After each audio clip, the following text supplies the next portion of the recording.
खऱ्या अर्थानं आपण चर्चेकडे वळणार आहोत। शरद पवारांच्या राष्ट्रवादीच्या प्रवक्त्या सक्षणा सलगर आपल्या सोबत आहेत, शिवसेनेच्या प्रवक्त्या शायना एनसी आपल्या सोबत आहेत, मुस्लिम सत्यशोधक मंडळाचे अध्यक्ष शमशुद्दीन तांबोळी आणि अल्पसंख्याक आयोगाचे अध्यक्ष प्यारे खानही आपल्या सोबत जोडले गेलेले आहेत। आपल्या चारही मान्यवरांचं स्वागत करून मी थेट आता चर्चेकडे वळणार आहे। सक्षणा सलगरजी, तुम्ही ऐकलं असेल की राज्यात जे घडलं ते अतिशय दुर्दैवी, काय घडू नये याचं एक उत्तम उदाहरण आपल्याला सगळ्यांना मानता येऊ शकेल। मात्र एक कबर 400 वर्षांपूर्वीचा इतिहास, मात्र 4 दिवसांपूर्वी घडलेल्या राज्यातल्या घटना त्यावरून दुर्लक्ष होणं हे किती भयावह आहे आणि किती भयानक स्थिती आहे। सक्षणा सलगरजी, राज्याची भारतीय जनता पार्टीचे ज्येष्ठ नेते सुधीर मुनगंटीवार यांचं ऐकत होते। गोड गोड गप्पा केल्यासारखं ते बोलत होते आणि पृथ्वीला किती विसंगत वागतात ते गेल्या महिनाभर महाराष्ट्र बघतोय। त्यांच्या पक्षाचे आमदार, सहपक्षाचे सहकारी आमदार जो तोंडाचा पट्टा चालवत आहेत, हिंदू मुस्लिम हिंदू मुस्लिम। सगळ्यात महत्वाचं मी नाव घेऊन सांगते, राणे पुत्र ज्या पद्धतीने हिंदू मुस्लिमवर बोलतात, मुस्लिमांचा द्वेष करतात। मला सांगा, त्या औरंगजेबाची कबर 1707 ला गाडली, त्यानंतर आजच्या हिंदुस्थानातल्या भारतातल्या मुस्लिमांचा काय दोष आहे? तुम्ही हे कसं काय ते जोडता? आणि आजच्या मुस्लिमांना टार्गेट करण्यासाठी या महाराष्ट्राचा, या देशाची जी सौहार्दता आहे, जे काही चांगलं वातावरण ते गढूळ करण्याचा प्रयत्न भारतीय जनता पार्टी, महायुती, इव्हन एकनाथ शिंदे साहेबांसारखे जे माजी मुख्यमंत्री राहिलेले आहेत, आज उपमुख्यमंत्री आहेत, ते म्हणतात औरंगजेबाची कबर। तुम्हाला आज औरंगजेबाची कबरच काढायची तर एकनाथ शिंदे, देवेंद्रजी, आरएसएसचे मोहन भागवत या लोकांनी जावं ना। तुम्ही कशाला सामान्य लोकांना मध्ये ओढताय? त्याच्यामध्ये औरंगाबाद असेल, संभाजीनगर असेल, नागपूर असेल, इथे विश्व हिंदू परिषदेचे कार्यकर्ते नाचताना दिसतायत। उदात्तीकरण तुम्ही चालवलंय। जुने मुर्दे उपरायचा कार्यक्रम हा भारतीय जनता पार्टीने केलेला आहे। कशासाठी केलाय त्याचं उत्तर द्याल काय? आणि मला असं वाटतं, देवेंद्रजी स्वतः म्हणलेले की पूर्वनियोजित कट आहे। You are a failed home minister. बरोबर आहे। जर पूर्वनियोजित कट होता तर मात्र यंत्रणा नेमकं काय करत होत्या? सक्षणाजी, तुमच्या प्रश्नाचं उत्तर शिवसेनेच्या प्रवक्त्या शायना एनसी देतील। शायनाजी, जुने प्रश्न पुन्हा उकरून काढायचे, दुसरीकडे सगळं सुनियोजित होतं, मग यंत्रणा काय करत होत्या? शायनाजी, मुख्यमंत्री आणि गृहमंत्री पदाचा सगळ्यापेक्षा मला सांगायचं, सक्षणाजी मी येईल आपल्याकडे, शायना एनसी जी बोलतात, बोलू देऊयात। बोला शायनाजी। सर्वप्रथम मी हेच सांगणार की महाराष्ट्रामध्ये एक प्रतिमा आहे, नागपूरमध्ये एक संस्कृती आहे, आणि आता तुम्ही राजकारण करणार तर तुम्हाला शोभा नाही देणार। मला वाटते की देवेंद्रजीची जी प्रतिक्रिया होते आज आम्ही सगळे ऐकले। 33 असं पोलिसमॅन पण आहे आमचे जे आता त्यांना पण त्रास झाले। आता काय पाहिजे आम्हाला महाराष्ट्रामध्ये? सुख शांती, अमन शांती, अमन शांती आणि एक लॉ अँड ऑर्डर सिच्युएशन। जे तुम्ही म्हणतात की आज कशासाठी? अरे हे अबू आझमीने काय सांगितलं, काय ठोस दिलं? तुम्हाला माहिती आहे की औरंगजेब सारखा क्रूर शासक 1001 हिंदू मंदिर आहे जे खतम केलं। त्र्यंबकेश्वर मध्ये, काशी विश्वनाथ मध्ये 1751 मध्ये आमचे मराठा आले तेव्हा पुन्हा एकदा हे मंदिरच्या स्थापना तुम्ही बघितलं त्र्यंबकेश्वर मध्ये। तर मला हेच सांगायचं आहे की इतिहास मध्ये खूप बोलायची गरज नाही। आता आम्हाला फक्त बघायचं आहे की आमचे हिंदू आणि मुस्लिम एकत्र कसं काम करणार, आणि ते एक लक्ष आहे महायुतीचे नेतृत्व। आमचे डेप्युटी सीएम एकनाथ शिंदेजींनी पण आज सांगितलं, देवेंद्रजींनी पण सांगितलं, आणि मला वाटते की नागपूरची जनतांना माहिती आहे की नागपूरची विशेषता आहे महाराष्ट्राची संस्कृती आणि सभ्यता, आणि तेच आम्हाला आता ठेवायचं आहे। तर राजकारण करायचं आहे तर हे कॉम्पिटिशन नाही की काय झालं आणि कशामुळे झालं। हे आम्हाला माहिती आहे की काय झाले आणि काय एक भावना कुठून आले। परंतु कोण आहे हे जे लॉ अँड ऑर्डर त्यांच्या हातात घेतात? कोण आहे जे असं काम करतात आणि राज्याला अस्थिर करायची एक पूर्ण मूवमेंट आहे? ते मूवमेंटला रद्द करायचं तर एकत्र आता तर एक आवाज मध्ये बोला। आणि तुम्हाला फक्त राजकारण करायचं तर मी पण राजकारण करू शकते। मी सांगणार की आदरणीय हिंदू हृदय सम्राट बाळासाहेब ठाकरेंजीच्या विचारधाराला तुम्ही नकारले आणि तुम्ही आज काँग्रेसला आणि तुष्टीकरणच्या राजकारण करतात, पण ते काय उपाय नाही ना।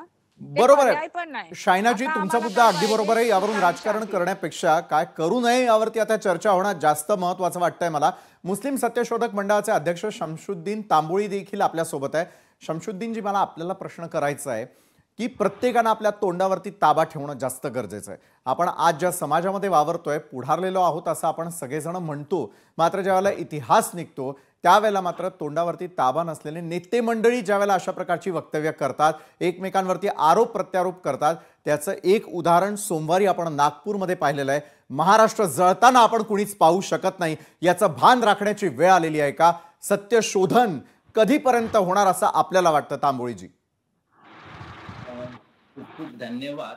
माझ्या पूर्वी माननीय सुधीर मुनगंटीवार यांनी जे विधानं केली, हां. जो संदेश दिला, तो भारतीयांच्या दृष्टीने, सर्व धर्मियांच्या दृष्टीने अत्यंत महत्वाचा असा तो संदेश आहे. आणि म्हणून त्यांच्या या भूमिकेचं मी मनापासून स्वागत करतो. दुसरी गोष्ट अशी आहे की अबू आझमी यांनी जेव्हा या पद्धतीचं वक्तव्य केलं तेव्हा त्याचा निषेध करणाऱ्यापैकी आम्ही आहोत. दुसरी गोष्ट, औरंगजेबचं उदात्तीकरण, हं.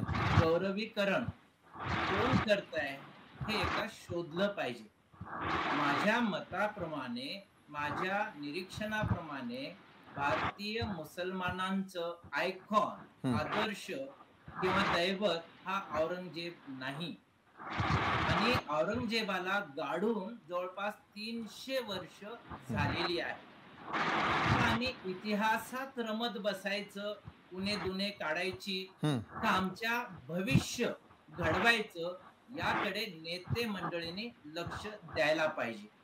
दुसरी महत्वाची गोष्ट, आज आपला जो भारत देश आहे तो संपूर्ण भारतीयांचा भाग्य विधाता होणार आहे का नाही, याकडे सुद्धा अंतर्मुख होऊन पाहण्याची अत्यंत गरज आहे. आज संपूर्ण महाराष्ट्रामध्ये दहशतीचं, भीतीचं, घबराटीचं आणि शत्रुभाव निर्माण करणार असं एक वातावरण निर्माण झालंय. आणि हे वातावरण गेल्या काही महिन्यापासून सिस्टमॅटिकली करण्यात आलेलं आहे, हे लक्षात येते.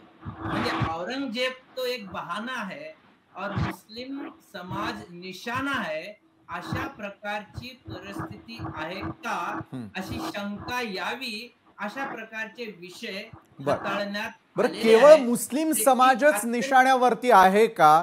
शायना एनसी या संदर्भातलं उत्तर देतीलच. त्याचबरोबर अल्पसंख्याक आयोगाचे अध्यक्ष प्यारे खान यांच्याकडे देखील मी जाणार आहे. अल्पसंख्याक आयोगाचे अध्यक्ष प्यारे खानही आपल्यासोबत आहे. प्यारे खानजी, ब्रेकवर जाण्याआधी शमशुद्दीन तांबोळी यांनी सांगत असताना एक महत्त्वपूर्ण वाक्य केलं की त्यांचं म्हणणं होतं की औरंगजेब तो एक बहाना है, शायद टार्गेट जो है वो मुस्लिम्स है. अशा प्रकारचं एक त्यांनी वक्तव्य केलेलं होतं. काय वाटतं, किती काळ आपण एकमेकांच्या धर्माविरोधात, एकमेकांच्या इतिहासाबद्दल बोलत राहणार आहोत?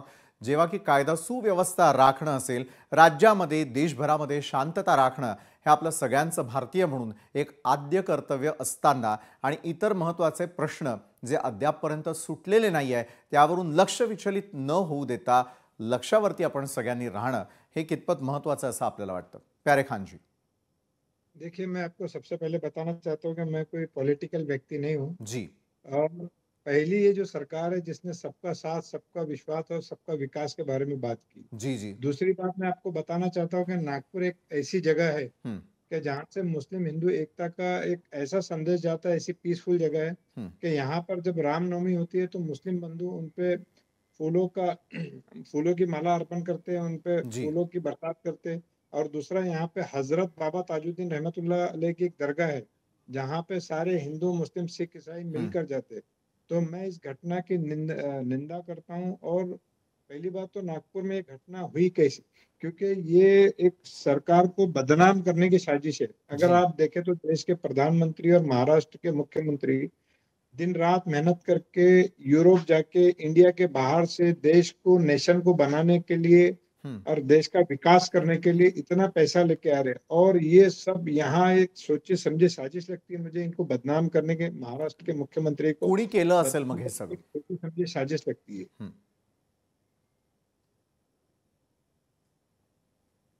प्यारे खान जी, आपका कहना है कि ये सोची समझी साजिश है, साजिश करने वाला कौन है? देखिए, साजिश करने वाले दोनों पक्षों के लोग हो सकते हैं, ऐसा जी। नहीं कि एक ही पक्ष के लोग हैं। क्योंकि अभी जो महाराष्ट्र है वो विकास की ओर अग्रसर है। जी। महाराष्ट्र में अगर आप देखो तो चारों तरफ विकास चल रहा है। अगर ये दंगे की बात करें तो आज से कई साल पहले आप दंगे के बारे में सुनते थे, लेकिन अब दंगे का नाम अगर आप देखो पूरे इंडिया में, तो पूरे दंगे कहीं भी आपको दिखेंगे नहीं। तो ये सब सरकार को बदनाम करने की, सरकार की छवि खराब करने की, जो सरकार चारों ओर विकास करिए, विकास कोई एक समाज के लिए नहीं हो रहा। अगर यहाँ पे रोड बना है तो किसी प्रत्येक समाज के लिए, स्पेशल समाज के लिए नहीं। यहाँ मेट्रो बन रहा है, यहाँ पे बहुत सारी फैक्ट्री आ रही है, यहाँ पे बहुत सारे ऐसे जो काम हो रहे हैं, तो किसी भी पर्टिकुलर समाज के लिए नहीं हो रहे, सभी के लिए। सबका साथ, सबका विकास और सबका विश्वास पे यहाँ पर काम चल रहा है। अगर लाडली बहना सरकार ने अगर लेके आई है, तो उस पे कोई टैग नहीं लगा के रख दिया है सरकार ने कि ये किसी स्पेशल लोगों के लिए, वो सबके लिए। तो अभी बरं, लोगों से तुमचं म्हणणं आहे विकास सबका सरकार साथ नहीं हो सबका रहा। विकास, मात्र एका बाजूला षडयंत्र असल्याचं आपण संशय व्यक्त करताना दिसतात। भाजपचे हाँ, बिल्कुल अजितजी सरकार चव्हाणही को बदनाम आपल्यासोबत करने जोडले की गेले आहेत। साजिश है। अजितजी, एका बाजूला राज्यात असलेलं सरकार त्याला बदनाम करण्यासाठीचे प्रयत्न असल्याचं या ठिकाणी अल्पसंख्याक आयोगाचे अध्यक्ष प्यारे खान यांचं म्हणणं होतं, तर दुसरीकडे मात्र मुस्लिम सत्यशोधक मंडळाचे अध्यक्ष यांचं म्हणणं होतं की औरंगजेब हे तर फक्त कारण आहे, मात्र टार्गेट हा फक्त एक केवळ धर्म आहे। हे आपल्याला पटतं का? अजितजी, विशालजी कसं पटू शकेल? माझे मित्र प्यारे खान हे याचं अत्यंत उत्तम उदाहरण आहे। नागपूर मधल्या एका तरुण युवकाला अल्पसंख्याक आयोगाचं अध्यक्ष माननीय गडकरी साहेबांनी, फडणवीस साहेबांनी, मोदीजींनी केलं। सबका साथ सबका विकास असा मनापासून नारा देऊन जे कोट्यवधी कार्यकर्ते मुस्लिम समाजाचे भारतीय जनता पार्टीचं काम करतात, त्यांच्या एकूण सगळ्या म्हणजे आमच्या सगळ्यांच्या भावना दुखावण्याचा जो प्रकार आहे असं असूच शकत नाही। मुळात याच्यामध्ये भारतीय जनता पक्षाचा अर्थार्थी काही एक संबंध नाहीये। विश्व हिंदू परिषद, बजरंग दल या हिंदू समाजाच्या भावना व्यक्त करणाऱ्या संघटना आहेत की ज्या अत्यंत शांतपणे संसदीय मार्गाने जिल्हाधिकाऱ्यांना निवेदन देऊन, निदर्शनं करून सांगत होत्या। काय सांगत होत्या? तर हे सांगत होत्या की औरंगजेबाच्या कबरीचं महिमा मंडन करू नका। धर्मवीर छत्रपती संभाजी महाराजांचं बलिदान हा महाराष्ट्र विसरलेला नाही। आणि विशालजी, मला असं वाटतं या महाराष्ट्रात राहणारे विशेषतः मुस्लिम बांधव सुद्धा याचं समर्थनच करतात। कधीच आमच्या मुस्लिम बांधवांनी त्याला नकारलं नाही। परंतु काही राष्ट्रद्वेष्ट लोक आहेत की ज्यांना शांतता नको आहे। आणि मी नागपुरातनं तुम्हाला 100% सांगतो, ताजुद्दीन बाबांची भूमी आहे। नागपूरशी माझं वेगळं खूप नातं आहे। मी लहानपणापासून नागपुरात खूप राहिलोय। मला एका गोष्टीची 100% खात्री आहे की या हिंसाचारामध्ये सहभागी असणारे सगळे लोक हे परप्रांतीय होते। याकडे आपण लक्ष दिलं पाहिजे। थेट पोलिसांवरती हल्ला करणे, इतर धर्मियांच्या घरात जाऊन तोडफोड करणे ही नागपूरच्या कुठल्याच समाजाची संस्कृती नाही। त्यामुळे हे कटकारस्थान आहे, ते घडवण्यात आलं। पवित्र कुराणच्या आयता जाळल्या अशी एक अफवा पवित्र रमजान महिन्याच्या कालावधीमध्ये पसरवल्यानंतर निश्चितपणे जे अशिक्षित लोक आहेत आणि हे सगळे भांडण करणारे, रस्त्यावर उतरणारे लोक बहुतांश कामगार वर्गीय आहेत। माझं स्पष्टपणे म्हणणं याच्यामध्ये असं आहे की हा जो विषय आहे बघा, कुठल्याही धर्माची अस्मिता असेल, कुठल्याही धर्माचं पावित्र्य असेल, ते राखण्याची जबाबदारी लोकशाहीमध्ये आपल्याकडे आहे। त्यामुळे कुणाची काही म्हणणं असलं, काही मागणी असली तर त्यांनी ती संसदीय मार्गाने मांडली पाहिजे। आणि मला असं वाटतं या देशामधले अल्पसंख्याक बांधव, विशेषतः मुस्लिम भगिनी आमच्या पक्षावर, मोदीजींवर, आमच्या विचारावर प्रेम करतात म्हणून भरभरून इतकी मतं देशातनं, महाराष्ट्रातनं आम्हाला मिळत असतात। हे कसं विसरता येईल आपल्याला? मला सक्षणा सलगरजी आपल्याला विचारायचं आहे, अजितजींनी जो मुद्दा उपस्थित केला की हल्ला करणारे किंवा गोंधळ घालणारे जर परप्रांतीय होते, ते येईपर्यंत नेमकं काय घडलं? दगड येतात, तलवारी येतात, कुऱ्हाडी येतात, तोपर्यंत आपल्या यंत्रणा काय करत असतात? हा जो दावा आता अजितजींनी केलेला आहे तो तुम्हाला मान्य आहे का सक्षणा सलगरजी? मी मुनगंटीवारजींचं ऐकलं, अजितजींचं ऐकलं, तजाउद्दीनजींचं ऐकलं, जे अल्पसंख्याक आयोगाचे अध्यक्ष म्हणून काम करतायत। आता त्यांना बीजेपीने दिले हे स्वतः अजितजी म्हणले, त्यामुळे त्यांना ऑब्व्हियसली त्यांची बाजू घेणं रास्त आहे। ज्यांनी दिलं त्याचं गावं लागेल, जे खाल्लंय तिथे गावं लागेल, तसा तो प्रकार आहे। परंतु आज महाराष्ट्र जर बघत असेल ना, मी हिंदू मुलगी आहे आणि मी गर्व से सांगते, छाती ठोकून सांगते, मी हिंदू मुलगी आहे. दररोज आई जगदंबेची पूजा करते, कारण माझं तुळजापूर माझा भाग आहे. पण मला सांगायचंय, डॉक्टर बाबासाहेब आंबेडकरांनी, छत्रपती शिवाजी महाराजांनी ज्या 18 पगड जातींना घेऊन हा महाराष्ट्र आणि हा देश घडवला, इथे हिंदू मुस्लिम नाटक काय चाललेलं आहे? तुम्हाला एवढा कशामुळे मुस्लिमांचा एवढा द्वेषपणा आहे? आणि 400 पूर्वीच्या त्या औरंगजेबाच्या कबरीवरून त्या औरंगजेबाचं कोणालाही काही सुत नाहीये, सुतपातक नाहीये. आज शमसुद्दीन साहेब बोलत होते, त्यांच्या विचारसरणीला मी सॅल्यूट करते. एक मुस्लिम बांधव आहेत, त्यांनी मुनगंटीवारांचं सुद्धा अभिनंदन केलं, परंतु त्यांचं म्हणणं बरोबर आहे. औरंगजेब तो बहाना आहे, मुस्लिम समाज निशाण आहे. परंतु माझ्या कुणाच्या निशाण्यावर आहे मग? आणि देशातल्या बांधवांना माझं सांगणं आहे, आम्ही हिंदू जे डॉक्टर बाबासाहेब आंबेडकर आणि छत्रपती शिवाजी राजांचे विचारांचे पायक आहेत, आम्ही तुमच्या सोबत आहेत. हे राणे, निलेश राणे, नितेश राणे सारखे नालायक लोक, त्या अबू आदमी सारखे नालायक लोक, यांचा पाखंडीपणा आम्ही या महाराष्ट्रात चालू देणार नाही. बरं, शायनाजींची प्रतिक्रिया यावरती मला अतिशय महत्वाची वाटते की आपल्याला बहाना आणि निशाणा करत राजकारण करण्याची वेळ आजही महाराष्ट्रामध्ये आहे का शायनाजी? हवा देण्याचं काम भारतीय जनता पार्टी आणि महायुती करते. त्या औरंगजेबाचं थडगं कशाला 4-4 तुम्ही काढताय? नक्कीच सक्षणाजी, शायनाजी बोलतील, मी त्यांच्याकडे जातो. तुम्ही मुद्दा उपस्थित केला आणि शमशुद्दीन तांबोळी यांनी देखील मुद्दा उपस्थित केलेला. तुम्हाला मुस्लिम हिंदू कशासाठी पाहिजे? तुमच्या घरी चुली पेटत नाहीत का? म्हणून लोकांच्या घरच्या चुली पेटून त्यांच्या चुलीमध्ये पाणी ओतण्याचं काम हे सरकार करतंय. या नालायक सरकारचा मी निषेध करते. सरकारवरती तुम्ही प्रचंड गंभीर स्वरूपाचे आरोप करता. अजितजी उत्तर देतील. अजितजी. माझ्या भगिनी सक्षणा सलगर यांना मी शांतपणे ऐकलं. विशालजी, सक्षणाताईचं म्हणणं अगदी बरोबर आहे. जे कट्टर लोक आहेत, जे धर्मांध लोक आहेत, त्यांचा निषेध केलाच पाहिजे. पण याच्यामध्ये एक गोष्ट आपण लक्षात घेतली पाहिजे की कोण आलं, कुणीही दंगल केली, हे लोक कोण आहेत? या महाराष्ट्रामध्ये औरंगजेबाला हिरो मानणारे लोक आपण कसे सहन करू शकतो? ते सहन होणारच नाहीत. आणि याच्यामध्ये एक मुद्दा आहे की त्या मुद्द्यावरती अजिबात कुठलीही तडजोड होणार नाही, राजकीय बोलणं तर अजिबात होणार नाही. ते म्हणजे धर्मवीर छत्रपती संभाजी महाराज हे या महाराष्ट्राची अस्मिता आहेत. छत्रपती शिवाजी महाराज हे या महाराष्ट्राची अस्मिता आहेत. आणि काय म्हणणं होतं म्हणजे याच्यामध्ये भारतीय जनता पक्षाचा तर काहीच संबंध नाही. ज्या हिंदुत्ववादी संघटना रस्त्यावरती उतरल्या होत्या त्यांचं म्हणणं काय होतं? त्यांचं म्हणणं इतकंच रास्त होतं की औरंगजेबाच्या कबरीचं महिमा मंडन करू नका. आणि ज्यांना जी भाषा कळते त्या भाषेमध्ये काही वेळेला बोलायला लागतं. आमच्यासारख्यांना ते पटत नाही, निश्चितपणे खरं आहे हे. परंतु आपण एक गोष्ट लक्षात घ्या की पवित्र रमजानचा महिना सुरू असताना कोण असे लोक आहेत की जे लोक रस्त्यावर उतरून दंगली करू धजावतात महाराष्ट्रामध्ये? तर ह्या लोकांना ठेचून काढलं पाहिजे, चेचून काढलं पाहिजे. कारण हा महाराष्ट्र हा कधीच औरंगजेबाच्या आणि त्याच्यावरती प्रेम करणाऱ्या लोकांचा असू शकत नाही. सक्षणाताई, एक आपण लक्षात घ्या, मी तुमच्याशी अगदी सहमत आहे की कट्टरवादाचा 100% निषेध केला पाहिजे. ज्या पद्धतीनं संसदीय मार्गानं हिंदुत्ववादी संघटना मागणी करत होत्या, त्यांची मागणी कलेक्टरच्या माध्यमातून ते शासनापर्यंत पोहोचवत होत्या, तसं करायला पाहिजे होतं. हे जे दंगली घडवणारे लोक आहेत ना, पक्ष बिक्ष सगळं बाजूला ठेवून ही जी मंडळी आहेत, कारण उद्याचा महाराष्ट्र जर आपल्याला पुढच्या पिढीच्या हाती चांगला द्यायचा असेल तर हे लोक महाराष्ट्रात सहन केले जाणार नाही. याचा अत्यंत कडक बंदोबस्त केला जाईल. हे आमचं सरकार आणि गृह विभाग करून दाखवेल. आणि मी तुम्हाला सांगतो की ज्याच्यामध्ये जे अटक केलेले लोक आहेत त्याच्यामध्ये 12 लोक काँग्रेसचे सक्रिय कार्यकर्ते आहेत. त्याच्याबद्दल काँग्रेसच्या लोकांनी बोललं पाहिजे, त्याला पत्रकारांनी उत्तर विचारली पाहिजे. या सगळ्या लोकांना भडकवणारा जो माणूस आहे तो परप्रांतीय आहे, तो आता पोलिसांच्या ताब्यात आहे. तपासांती सगळं काही स्पष्ट होईल. पण मला असं वाटतं की जे भडकवणारे लोक आहेत त्या भडकवणाऱ्या लोकांना बळी पडून आपण कायदा हातात घ्यायचा का, हे भडकणाऱ्यांना कळायला बरोबर आहे. याचा सारासार विचार समाजामध्ये प्रत्येक व्यक्तीनं करायला हवाय, महाराष्ट्रातल्या जनतेनं करणं अत्यंत आवश्यक आहे. याला मुस्लिम सत्यशोधक मंडळाचे अध्यक्ष शमसुद्दीन तांबोळी देखील आपल्यासोबत आहेत. शमसुद्दीनजी, तुम्ही मगाशी उल्लेख केला की औरंगजेब आणि त्याचं उदात्तीकरण कुणीही करत नाही, मात्र तरी देखील त्यानं पेटणारा महाराष्ट्र आपण सगळ्यांनी अनुभवला.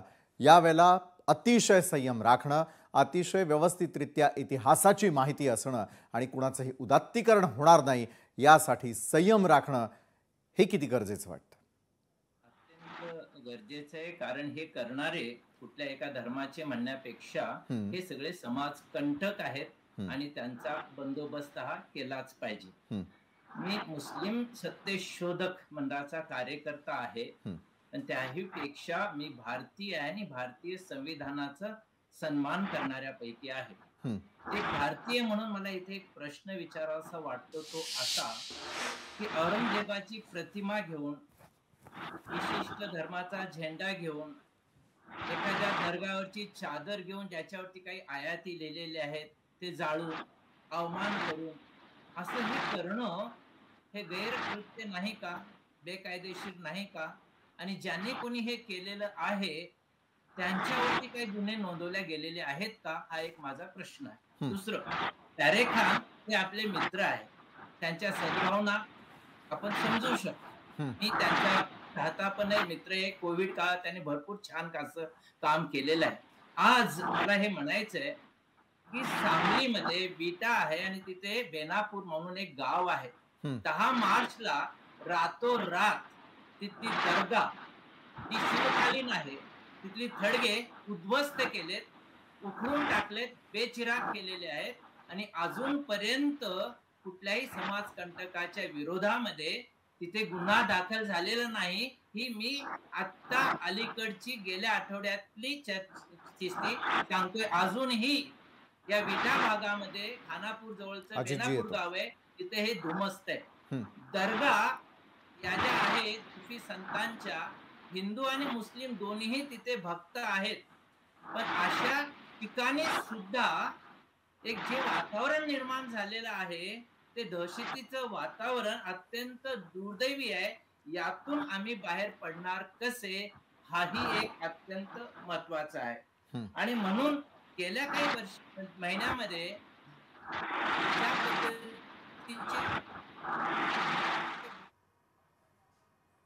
शमशुद्दीनजी, तुमचा काही तांत्रिक अडचणींमुळे आवाज आमच्यापर्यंत कमी पोहोचतोय, मात्र तुमचा मुद्दा लक्षात आला. का गुन्हे दाखल केले जात नाही हा थेट प्रश्न आहे आज सरकारला. अजितजी, सरकारतर्फे उत्तर देणार आहात का? त्यामध्ये तरी दुजाभाव होऊ नये. जर समाजकंटक कोणी समोर असेल तर समाजकंटकाला शिक्षा ही व्हायलाच हवी. कुठल्याही धार्मिक प्रतीकांचा अवमान करणाऱ्यांवर योग्य ती कायदेशीर कारवाई झाली पाहिजे असं भारतीय जनता पक्षाचं मत आहे. प्यारे खानजी आपल्याकडे येईल. शमशुद्दीन तांबोळी यांचा मी व्यक्तिगत पातळीवर अत्यंत आदर करतो, परंतु शमशुद्दीनजी, महाराष्ट्र आणि देश फार मोठा आहे. इथं असहिष्णू लोकही आहेत, जसे आपल्यासारखे सहिष्णू आहेत तसे. अशीच एक घटना मी आपल्याला सांगतो. मराठवाड्यामध्ये अब्दुल सत्तार यांच्या मतदारसंघामध्ये हिंदू बांधवांना होळी पेटवू दिली गेली नाही, त्यांच्या घरासमोर होळी पेटवू दिली गेली नाही, आरती करू दिली गेली नाही. अशा घटना आहेत ना. तर ह्या सगळ्या लोकांना आपल्याला सधर्म आणि सद्भाव हा शिकवावा लागेल. जसे दोन्ही धर्मांमध्ये किंवा कुठल्याही धर्मामध्ये असे कट्टर लोक आहेत की ज्यांची संख्या वाढली की ते इतरांना म्हणतात की नाही नाही, आता तुम्ही तुमच्या धर्माप्रमाणे वागू नये. तर हे चुकीचंच आहे. माझं मत असं आहे, सत्ताधारी पक्षाचा प्रवक्ता म्हणून मी आपल्याला इतकंच सांगतो की नागपुरामध्ये पवित्र कुराणच्या आयत जाळण्यात आल्या ही अफवा आहे. कृपया आपल्यासारख्या जबाबदार लोकांनी महाराष्ट्रामध्ये ती अफवा पुढे नेऊ नये. दुसरा विषय, विशालजी, मला एक गोष्ट विचारायची आहे आणि शमशुद्दीनजींना आवाहन करायचं आहे की आपल्यासारख्या बुद्धिवादी लोकांनी, आपल्यासारख्या प्रज्ञावंत लोकांनी मुस्लिम समाजात प्रबोधन करावं. का रामनवमीच्या मिरवणुकीवरती दगडफेक होते? का अशा पद्धतीनं एखाद्या संविधानात्मक आंदोलनाला उत्तर देताना रस्त्यावर उतरून लोकांच्या, नागरिकांच्या गाड्या फोडल्या जातात, जाळपोळ केली जाते, हिंदूंच्या घरांना तोडलं जातं, पोलिसांवर हल्ले करून त्यांचे हात कापले जातात, त्यांना रक्तबंबाळ केलं जातं, भिवंडीच्या दंगलीमध्ये पोलिसांना जाळून टाकण्यात येतं. माझं असं मत आहे की काही विशिष्ट कडव्या लोकांचा शिरकाव महाराष्ट्रात आणि देशामध्ये झालेला आहे. ते प्रार्थना स्थळांमधनं तरुणांची माती भडकवतात. शमशुद्दीनजींसारख्या चांगल्या लोकांनी, जे लोक आधी स्वतःला भारतीय मानतात, जे स्वतःचं राष्ट्रीयत्व अभिमानानं मिरवतात, जे धर्मांध नाहीत, त्यांनी या धर्मांधांचं प्रबोधन करणं गरजेचं आहे. आणि राहिला विषय, मी पुन्हा पुन्हा सांगतो, हा महाराष्ट्र छत्रपती संभाजी महाराजांचा आहे. औरंगजेबाच्या कबरीचं लांगोल चालन, त्याचं महिमा मंडन करणाऱ्यांना आम्ही अजिबात सोडणार नाही. मुख्यमंत्र्यांच्या मतदारसंघामध्ये आपण काही गडबड केली, तिथं आपण हे आपण अशा पद्धतीचे दंगे घडवले, लोकांना दंगाधोपा करून दुखापत केली आणि आपण या सगळ्या मोहिमेला हाणून पाडू असं जर कट्टर धर्मवाद्यांना वाटत असेल तर त्यांची ती दिवा स्वप्न आहेत. कारण हे काँग्रेसचं राज्य नाही, हे त्यांनी स्पष्टपणे लक्षात घ्यावं. आम्ही आमच्या अल्पसंख्याक बांधवांच्या हक्कांचं त्यांच्या धार्मिक अधिकारांचं रक्षण करण्याकरता सजग आहोत. त्याचा गेली हजारो वर्ष सन्मान करतोय, यापुढेही करत राहू. आमच्याकडे मोहरमच्या ताजियाला आम्ही खांदा दिल्याशिवाय तो उठत नाही. दर्ग्याचा मान आमच्या घरामध्ये, हे पूर्वापार हिंदू मुस्लिम चालत आलेलं आहे. परंतु असे कोण लोक आलेत की जे मुस्लिम तरुणाईला भडकावतात, मुस्लिम तरुणाईला धर्माच्या नावाखाली. आता आपल्याला दुसरा पाकिस्तान किंवा बांगलादेश देता येणार नाही. आपल्याला शिक्षणाची कास धरली पाहिजे, आपल्याला पुढे गेलं पाहिजे आणि सोबतच इतर धर्मियांची बरोबर आहे, सहिष्णू राहणं कुठल्याही धर्मासाठी अतिशय योग्य, त्यांचाही सन्मान आपण केला नक्कीच. सक्षणाजी, मी आपल्याकडे येईल, मात्र तत्पूर्वी प्यारे खान जी यांना देखील बोलायचं आहे. मात्र जोपर्यंत आपण प्रबोधन करत नाही तोपर्यंत खरा इतिहास, खरे उदाहरणं, खरे दाखले हे लोकांपर्यंत पोहोचत नाही. मग ज्याच्याकडे या संदर्भातला पूर्ण नॉलेज नाही, ज्याच्याकडे या संदर्भातला अभ्यास नाही, तेच लोक मग समाज कंटक बनतात आणि अशा घटना सातत्यानं घडतात. त्यामागे राजकारण नको, कारण सर्वसामान्यांचं घर जळताना आम्ही पाहिलेलं आहे. सर्वसामान्य पोलिसांवरती झालेले हल्ले देखील आपण पाहिलेले आहे. सक्षणाताई, मी आपल्याकडे येणारच आहे. तत्पूर्वी प्यारे खान जी. कांबोली जी का मैं जवाब देना चाहूंगा. जब से मैं आयोग का चेयरमैन बना हूं, जितने भी दंगे हुए, चाहे आप विशालगढ़ का ले लो, रत्नागिरी का ले लो, सबसे पहले मैंने वहां पे एफआईआर करवाई है. हाँ. उसके बाद नीतीश राणे जी ने जो बोला था उनके ऊपर इस सरकार ने गुना दाखिल करवाया. हाँ. उसके बाद में रामगिरी महाराज ने बोला उस पे गुना दाखिल करवाया. तो ये सरकार, देखिए, सरकार के लोग भी अगर कोई गलत करते तो उन पे गुना दाखिल करवाती. तो ये है ईमानदार सरकार. आप इस सरकार पे ब्लेम मत कीजिए कि इनके सरकार के लोग भी अगर कोई बोलते हैं तो ये सरकार उठा के उन पर भी गुना दाखिल करती है कि भाई आपको कायदेशीर रहना है, कायदे के बाहर जाओगे तो तुम्हारे पे भी गुना दाखिल होगा. इससे पहले ये नहीं होता था. इस सरकार के पहले कभी आप बताइए कि जो सरकार के अंदर जो लोग रहते हैं उन पे कौन से गुना दाखिल होते थे. तो आज मुस्लिमों की भी जो सुरक्षा कर रही है यही सरकार कर रही है, ऐसा नहीं है कि नहीं कर रही. बरोबर आहे. राज्यातील प्रत्येक नागरिक आणि प्रत्येक व्यक्तीचं संरक्षण ही खरं तर सरकारचीच भूमिका असायला हवी, जसं प्यारे खान यांनी उदाहरण दिलेलं आहे. सक्षणाजी, आपण मगासपासून बोलू इच्छित होता ज्यावेळेला अजितजी बोलत होते. सक्षणाजी, मला एक कळत नाही, हा कट्टरपंथी कॉन्सेप्ट काय? कट्टरपंथी फक्त मुस्लिम आहेत का? ते नितेश राणे बकवास बडबड करत असतात, त्यांना कोण आवडतं का नाही? का ते तुमच्या पक्षातले तुमचे सहकारी आहेत म्हणून त्यांना मुभा?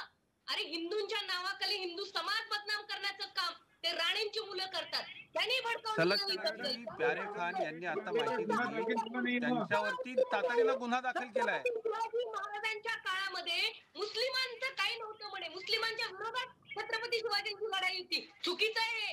छत्रपती शिवाजी महाराजांची लढाई स्वराज्यासाठी होती आणि 18 पगड जातीचे कोण म्हणालं? असं कोण म्हणालं सलक्षणाजी? जे म्हणाले असतील त्यांना तुम्ही सांगा. काहीतरी गोड गप्पा करून अलंकारिक भाषा वापरून कट्टरपंथी आहे आणि म्हणे आमच्या मुस्लिमांनी घाबरायचं कारण नाही, आम्ही तुम्हाला बळ देऊ. तुम्ही कोण आहे बळ देणारे? भारताचं संविधान जिवंत. सलक्षणाजी, दंगल करणारे कोण होते? ते कट्टरपंथी आहेत ना. आपल्याला त्यांना थांबवावं लागेल. असं कसं चालेल? तुम्ही म्हणताय की सरकारमधल्या लोकांवरती आता अल्पसंख्याक आयोगाचे अध्यक्ष, संविधानिक पद आहे, माननीय अध्यक्षांनी सांगितलं ना प्यारे खानजींनी की गुन्हा दाखल केला म्हणून. लोकशाहीमध्ये आपल्याला काय धरपकड आणि दे फासावर असं करता येतं का सलक्षणाताई? आपल्याला कायद्यानेच काम करावं लागेल ना. आम्ही तेच म्हणतोय की तुमचा याला विरोध असेल तर तुम्ही कुठंही दंगली न मागवता कायदेशीर पद्धतीनं, सनदशीर मार्गाने, संसदीय पद्धतीनं आंदोलन करा. बरोबर आहे. कायद्यासमोर सर्व समान असायला हवे. कायद्यासमोर कुणीही वेगळं न ठरावं. सरकार कुणाचंही असू दे, मात्र प्रत्येक नागरिकाबरोबर न्याय व्हावा एवढीच अपेक्षा आपण ठेवूयात. अजितजी, ज्या प्रकारे आत्ता विरोधकांकडून देखील मागणी होताना दिसतीये, थेटपणे म्हटलं जात आहे की समोरचा व्यक्ती, मग तो समाजकंटक असेल, प्रक्षोभक भाषणं करत असेल, तो कुठल्याही जाती धर्माचा असेल, त्यांच्यावरती कारवाई व्हावी एवढीच अपेक्षा आज त्यांच्याकडूनही यावेळेला व्यक्त केली जाते. मात्र सर्वसमावेशक चर्चा करण्यासाठी आपण सर्वजण आलात. न्यूज प्लॅनेटच्या माध्यमातून आमच्याबरोबर या संदर्भातली चर्चा केली, त्यासाठी खूप खूप धन्यवाद. मात्र ब्रेकवर जाण्याआधी एक आठवण निश्चित द्यावीशी वाटते. ज्या वेळेला एखादा समाजकंटक एखादी घटना घडवून आणतो त्यावेळेला सर्वसामान्यांचीच घरं जळतात, सर्वसामान्यांचंच रक्त सांडतं, सर्वसामान्यांचंच नुकसान होतं आणि सर्वसामान्य व्यक्तीच यामध्ये भरडला जाताना दिसून येतो. त्यामुळे कुठल्याही प्रकारची राजकारण्यांची वक्तव्य असतील तर त्याला बळी पडून न जाऊ देता राज्याच्या विकासासाठी, देशाच्या विकासासाठी तुम्ही आम्ही सगळे मिळून काय करतोय याचा आज खरोखर विचार करण्याची गरज निर्माण झालेली आहे. लोकशाही मराठी ऐका, पहा, जागरूक रहा.